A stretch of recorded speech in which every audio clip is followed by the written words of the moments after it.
మిత్రులారా, వందనాలు మీకు. ఒకసారి ప్రసాద ల్యాబ్లో నేను అలా బయటకు వెళ్తున్నప్పుడు మన సార్ అక్కడ థియేటర్ దగ్గర ఉన్నారు.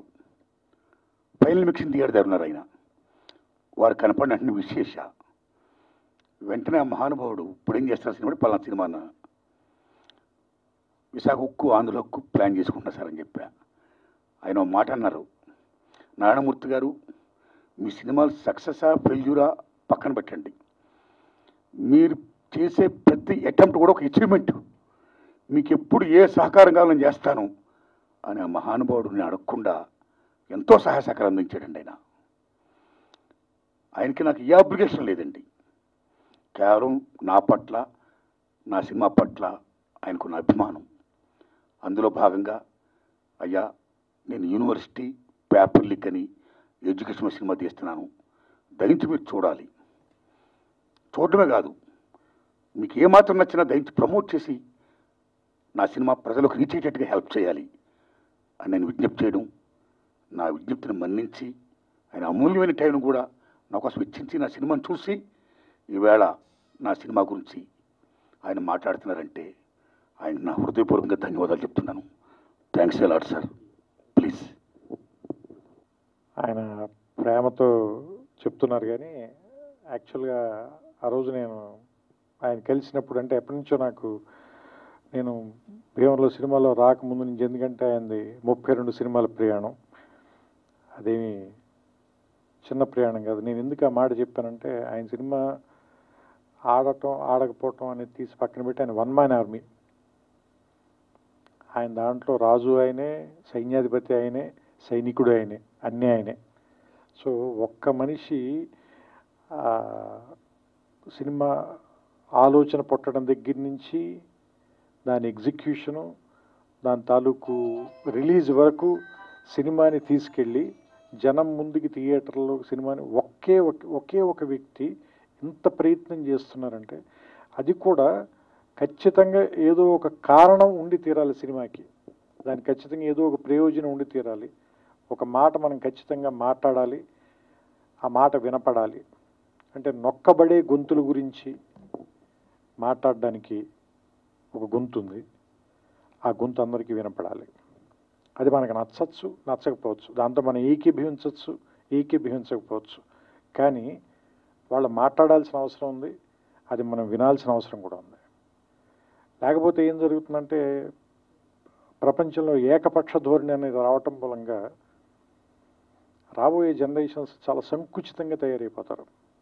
సో అందుకని విభిన్నమైనటువంటి గొంతులు, విభిన్నమైన అభిప్రాయాలు, వీటిల్లోని బ్యూటీ ఉంది. సో అలాంటి ఒక పార్శ్వం, అలాంటి ఒక అందం ఆర్ నారాయణమూర్తి గారి సొంతం. అది ఆయన తాలూకు శైలి, అది ప్రత్యేకం. ఇప్పుడు ఈ సినిమాకి వచ్చినప్పుడు కూడా నేను సినిమా ఎలా ఉంది అని ఒకే ఒక మాటలో చెప్పాలంటే, నేను 2.5 గంటల పాటు వచ్చి ఫస్ట్ కార్డు పడిన వెంటనే 162 నిమిషాలు అనగానే నేను కొంచెం భయపడ్డా. అయ్యో బాబు 2 గంటల 40 నిమిషాలు ఇప్పుడు కూర్చొని చూడాలా మనం ఈ సినిమా, ఫస్ట్ వచ్చే భయం. ఎందుకంటే కరోనా తర్వాత అందరికీ కూడా ఏ సినిమాని కూడా 20 నిమిషాల మించి 30 నిమిషాల మించి చూడలేనటువంటి ఒక ఏమంటారు దాన్ని, ఒక అది యాంగ్జైటీ అనాలా, అసహనం అనాలా, అలాంటి పరిస్థితిలో ఉంది ప్రపంచం మొత్తం.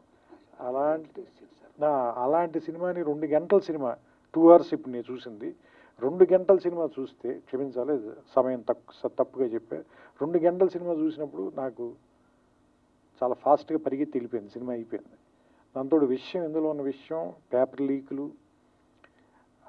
యూనివర్సిటీలు లేదంటే కాలేజీ రోజుల నుంచి విద్యాబోధన ఇంగ్లీష్లో జరగాల, తెలుగులో జరగాల, విద్యార్థులు ఉద్యోగాల కోసం జాబ్ క్యాలెండర్ల కోసం వెయిట్ చేయటం, అక్కడ కూడా లంచాలు ఇచ్చిన వాళ్ళకి ఉద్యోగాలు వస్తుంటే మిగతా తాలూకు స్టూడెంట్లు కానీ మిగతా వాళ్ళ తాలూకు నిస్పృహ, ఇందులో ఏది కూడా మన ఇమీడియట్గా ఉత్తేజపరిచే అంశాలు కాదు, ఏదో ఆలోచింపజేసేవు లేదా నిరాశపరిచే అంశాలు అయినప్పటికీ కూడా సినిమాని చాలా బలంగా పట్టుగా నడిపించారు.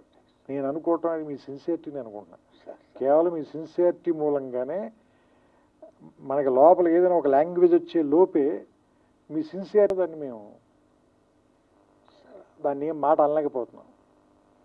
అంటే మిమ్మల్ని ఎందుకు గౌరవిస్తారు అంటే అందరం కూడా, మేమంతా కూడా ఎందుకు గౌరవిస్తాం, మేం కానీ పాత్రికేయులు కానీ మీడియా కానీ లేదంటే ప్రేక్షకులు కానీ ఎందుకు గౌరవిస్తారంటే మీ అభిప్రాయం నచ్చో నచ్చకో రెండూ కాదు, మీరు అది చెప్పే తీరు, దాన్ని మీ అభిప్రాయాన్ని మీరు ముందుకు తీసుకెళ్లటంలో మీకున్న నిబద్ధత, మీ సిన్సియారిటీ, దాన్ని మాత్రం ఎవ్వరు క్వశ్చన్ చేయలేరు.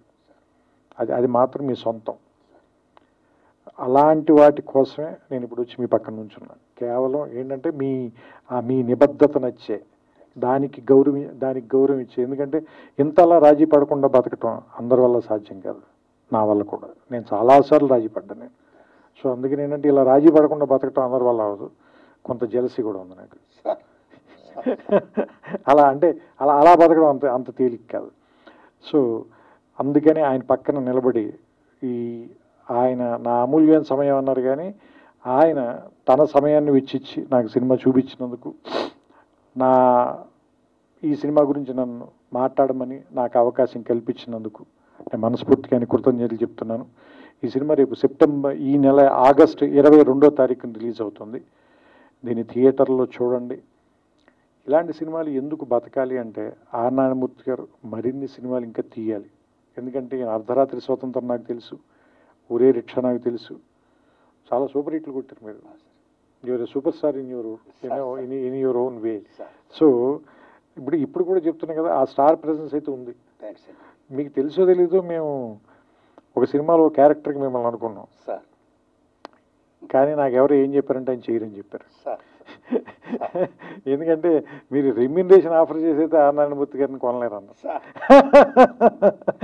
సో అంటే మీరు చెబితే ఎందుకు జనం ఇలాంటి విషయాలు మీరు చెప్తేనే ఎందుకు వింటారు అంటే, మీరు దాని డబ్బుల కోసం సక్సెస్ కోసం చెప్పరు, నిజంగా దాన్ని ప్రజలకు తెలియజేయాలని చెప్తారు కాబట్టి దాన్ని చూడడానికి వస్తారు, దాన్ని గౌరవిస్తారు.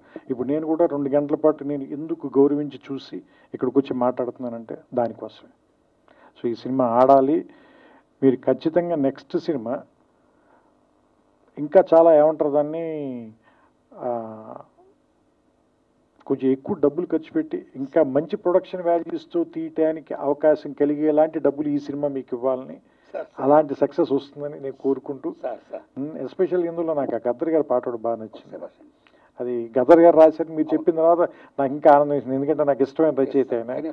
సో ఆయన పాట చాలా బాగుంది ఆ పాట మాత్రం. సో నేను ఆ పాట మీరే పాడారేమో అనుకున్నాను, ఎందుకంటే వాయిస్ విని కొంచెం రాగా ఉంది వాయిస్ అయింది. సో అంటే ఆ పాత రికార్డింగ్ని వాడుకున్నట్టున్నారు మీరు, అందుకని that was a good song తాత ముత్తాతలు ఆ song. And I like the film అండి, నాకు నచ్చింది సినిమా. సో మీ అందరికి కూడా నచ్చుతుందని ఆశిస్తున్నాను. మరోసారి మా కోసం ఇంత రాత్రి సమయం వరకు వెయిట్ చేసిన పాత్రికేయులందరికీ కూడా నా కృతజ్ఞతలు చెప్పుకుంటూ, నాకు అవకాశం ఇచ్చిన నారాయణమూర్తి గారికి మనస్ఫూర్తిగా నా అభినందనలు. అండ్ ఈ సినిమా సక్సెస్ అవ్వాలని నేను ఆకాంక్షిస్తూ ఆయనకి నా శుభాకాంక్షలు తెలియజేస్తున్నాను.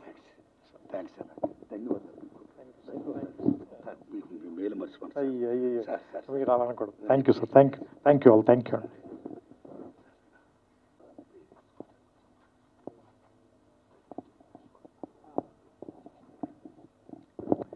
అండ్ ఇంకొకటి, ఈ సినిమాలో అయినా ఐ కాంట్ బ్రీత్ అని 1-2 సందర్భాల్లో చెప్పారు. అంటే ఎందుకు అంటే ఉక్కిరి బిక్కిరిగా ఉంది. ఎవరికి ఉక్కిరి బిక్కిరిగా ఉంది అంటే, ఈ సినిమాలో చూస్తుంటే నాకు అనిపించింది, పిల్లల చదువుల కోసం, వాళ్ళ భవిష్యత్తు కోసం వీళ్ళ వర్తమానాన్ని తాకట్టు పెట్టిన తల్లిదండ్రులకి చాలా ఉక్కిరి బిక్కిరిగా ఉంది.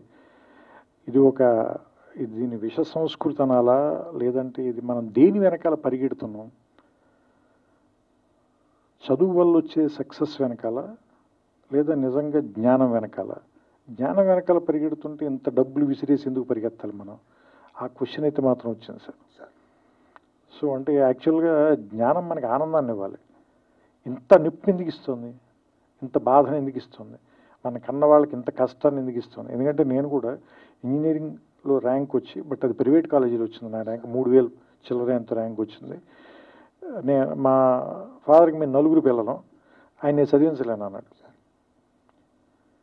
సరే మరి ఆయన తేలిగ్గా చెప్పారో లేదా నేను తేలిగ్గా తీసుకున్నానో తెలియదు, కానీ దాన్ని పెద్ద పట్టించుకోకుండా నేను గ్రాడ్యుయేషన్ బీఎస్సీ చదువుకోరానంటే నేను బీఎస్సీ చదివేశాను. కానీ అంటే ఇప్పుడు వీళ్ళని చూస్తుంటే అప్పుడున్నంత తేలిగ్గా సమాజం ఎందుకు లేదు, ఇప్పుడు మనుషులు కూడా ఎందుకంత తేలిగ్గా ఎందుకు లేరు, ఎందుకంత సుఖంగా లేరు, ఎందుకంత బరువుగా ఉన్నారు అంటే మనం అంత ఒత్తిడి పెట్టేస్తున్నాం పిల్లల మీద.